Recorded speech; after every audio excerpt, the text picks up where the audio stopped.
Hello dear students, welcome back to my channel physics SPC current electricity का एक question. In the experimental setup of metre bridge shown the figure, the null point is obtained at distance 40 centimetre from the end. If 10 ohm resistor is connected in series with R1, the null point shift by 10 centimeter.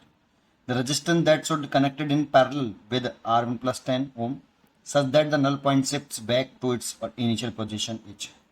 देखो इसमें तीन cases हैं। पहले case में तो metre bridge है, null point obtain हो रहा है 40 सेंटीमीटर फ्रॉम द एंड। ये जो फिगर दे रखा है इसी में हो रहा है। ये 40 सेंटीमीटर दे रखी है बैलेंसिंग लेंथ, क्योंकि ये टोटल 100 सेंटीमीटर है तो ये वाली जो लेंथ हो जाएगी वो 60 सेंटीमीटर है। और यहीं पर नल पॉइंट ऑप्टेन हो रहा है। ये फर्स्ट केस हो गया आपका। तो लेट कर लेते हैं कि जो ये वायर है मीटर ब्रिज का जो वायर है इसकी 1 सेंटीमीटर लेंथ का रेजिस्टेंस लैम्डा ओम है।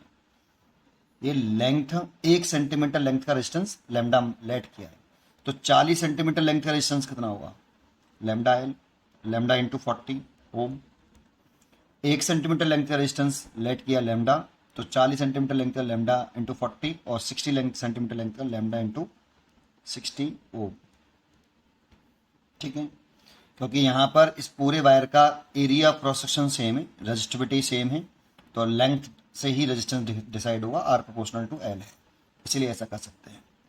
अब इसमें condition of balance with twister लगा दो, इफ आई जी बराबर 0, तो बैलेंस विथ ट्विस्टर में कहता है कि इसका रेजिस्टेंस का मल्टीप्लाई, अपोजिट वाले का मल्टीप्लाई, और इसका मल्टीप्लाई बराबर होता है, तो मल्टीप्लाई बराबर कर लो। ये रेजिस्टेंस है बेटा आपका, इसे P मान लो, इसे Q मान लो, कुछ भी मान सकते हो। ठीक है, तो इसका ऐसा मल्टीप्लाई करें तो लिख लें R1 इंटू लैम्डा इंटू 60 ओम।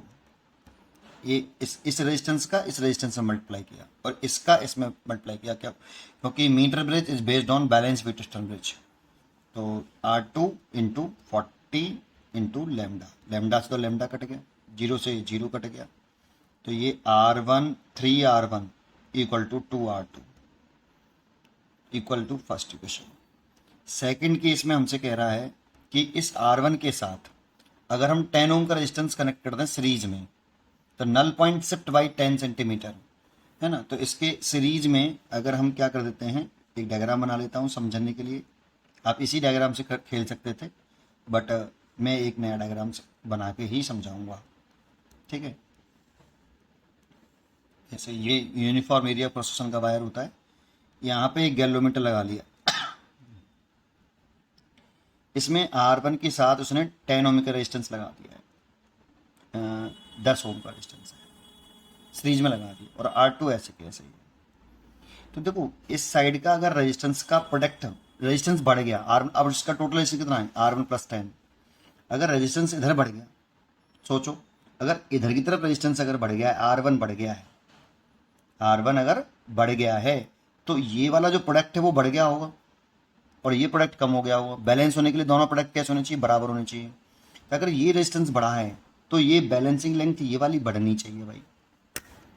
ये अगर ये वाला रेजिस्टेंस का और लेंथ का प्रोडक्ट अगर बढ़ गया है तो इधर ही बैलेंस करने के लिए दोबारा से आई जी 0 ऑप्टन करना है, तो ये वाला प्रोडक्ट भी बढ़ना चाहिए। और ये प्रोडक्ट बढ़ने के लिए ये लेंथ, बैलेंसिंग लेंथ बढ़ानी पड़ेगी। 40 वाली बढ़ रही है, दैट मीन्स ये वाली बढ़ रही है ना। 40 वाली तो यही है ना बेटा, इसे बढ़ाना है हमें, तो इसे बढ़ाना है तो 50 कर दें। ठीक है, क्योंकि 10 सेंटीमीटर शिफ्ट हुआ है तो किधर शिफ्ट करें हम? इधर की तरफ शिफ्ट करें। ये वाली लंबाई मेरे को बढ़ानी है 50 सेंटीमीटर और ये भी 50 सेंटीमीटर। भाई ये रेजिस्टेंस बढ़ा तो इन दोनों का प्रोडक्ट बढ़ गया, अब इन दोनों का भी प्रोडक्ट बढ़ना चाहिए, और R2 तो बढ़ नहीं सकता, तो लेंथ बढ़ा लेना 40 वाली लेंथ को मतलब बढ़ा लें, तो 10 सेंटीमीटर शिफ्ट करा इसलिए बढ़ा लिया। चलिए आगे बढ़ते हैं। फिर वही सेंटेंस है, लैम्डा तो वही है, लैम्डा ओम पर सेंटीमीटर। दोबारा से करिए, इसका मल्टीप्लाई, तो R1 प्लस 10 सीरीज में इन दोनों का टोटल रेजिस्टेंस निकाल लिया इंटू 50 लैम्डा इक्वल टू इसका से मल्टीप्लाई करिए, R2 है तो R2 इंटू 50 इंटू लैम्डा। इधर रहिए रेजिस्टेंस बढ़ाया है, ये रेजिस्टेंस बढ़ा है तो इधर की तरफ बैलेंसिंग लेंथ बढ़ाने के लिए ये वाली लंबाई बढ़ानी पड़ेगी। हमने 50 कर लिया। ठीक है, नहीं ये वाली लंबाई बढ़ाई बेटा हमने, हमने यहाँ क्या करा था, इसका मल्टीप्लाई किया था। अब गलत कर दिया क्या, इसका मल्टीप्लाई, हाँ इसका मल्टीप्लाई किया है और इसका मल्टीप्लाई किया है, वो 50-50 हो गया इसीलिए एक जैसा लग रहा है। तो 50 लेमडा से पूरा 50 लेमडा कट गया। तो R1 लिख सकते हैं हम यहाँ पे, यहाँ से अगर आप R1 निकाल लो तो 2R2/3 लिख सकते हो। तो लिख लो 2R2/3 + 10 = R2। R2 को इधर ले आओ, 2R2/3 - R2 बराबर -10। या एक काम करते हैं, R2 को इधर ले आएँ, नहीं 3R, इसको इधर ले आएँ, इसको 10 को इधर ही दें। 10 = एक ही बात है, वो माइनस में आ रहा था वो, इसलिए ऐसा कर लेते हैं। 2R2/3, 3R2 में से 2R2 गया तो R2/3, ये 10। तो R2 आ गया आपका 30 ओम। R2 की वैल्यू 30 ओम, और यहाँ रख देंगे R2 के लिए 30/3, तो 10-20 ओम आ जाएगा। तो R1 आ गया 20 ओम और R2 आ गया 30 ओम। लेकिन उसने आगे कंडीशन कही है, तीसरा केस भी कहा है। तीसरा केस में कहा है उसने कि such that the null point shift back to its initial position, यहाँ से है sorry, the resistance that should be connected in parallel with R1 + 10। इस R1 + 10 के साथ एक और रेजिस्टेंस पैरेलल में जोड़ने की कह रहा है, जिससे नल पॉइंट शिफ्ट होके अपनी ओरिजिनल पोजीशन पर आ जाता है, वही 40-60 पर आ जाता है। तो ये थर्ड केस है। डायग्राम बना लेता हूँ एक बार और, वैसे डायग्राम बनाने की जरूरत नहीं होती है, आप एक ही डायग्राम में सब कुछ कर सकते हो वहाँ पे पेपर में, पर समझने के लिए एक बार बना लेते हैं। अब उसने क्या किया कि जो नल पॉइंट ऑफ टर्न हो रहा है वो इनिशियल पोजीशन पे वापस आ गया 40 सेंटीमीटर पर वही, और ये 60 सेंटीमीटर हो गया। अब इसने यहाँ पे ये R1 और 10 तो था ही आपका, इसके साथ पैरेलल कॉम्बिनेशन में एक रेजिस्टेंस और लगाया है X, और ये R2 ऐसे ऐसे रहने दिया है, ठीक है।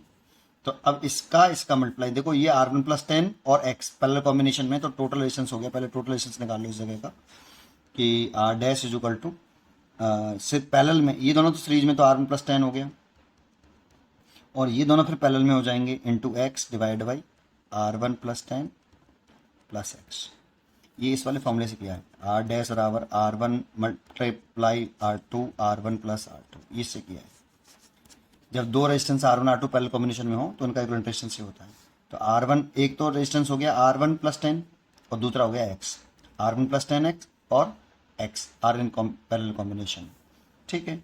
अब देखो इसका मल्टीप्लाई कर लो, फिर वो लिख लो लैम्डा ओम सेंटीमीटर पर सेंटीमीटर करो, तो इसका मल्टीप्लाई, तो R1 + 10 X बटे R1 + 10 + X multiplied by 60 lambda बराबर 40 R2, और लैम्डा भी है, लैम्डा से तो लैम्डा कैंसिल हो जाएगा। R1 की वैल्यू हमने जो निकाली है वो 20 ओम निकाली है, तो 20 + 30 X हो गया, और ये 30 + X हो गया, और इंटू 0 से 0 कट गया, और ये हो गया 6, और ये हो गया 4 R2। R2 की वैल्यू हो गई आपकी 30, R2 की वैल्यू कितनी हो गई 30। तो देखो इस 30 से ये 30 काट लो, है ना, 2 से ये 2 बार काट लो, 2 से ये 3 बार काट लो। अब इस 2 का मल्टीप्लाई इसमें कर लो, तो 60 + 2X और = 3X, ये 3X हो गया ये वाला, इसका से मल्टीप्लाई कर लिया, तो इसको दल लिया, तो X बराबर 60 ओम आ गया। इसीलिए X की वैल्यू जो रेजिस्टेंस लगा रहे हैं पैरेलल कॉम्बिनेशन में उसकी 60 ओम वैल्यू होगी। पढ़ते रहिए और खुश रहिए।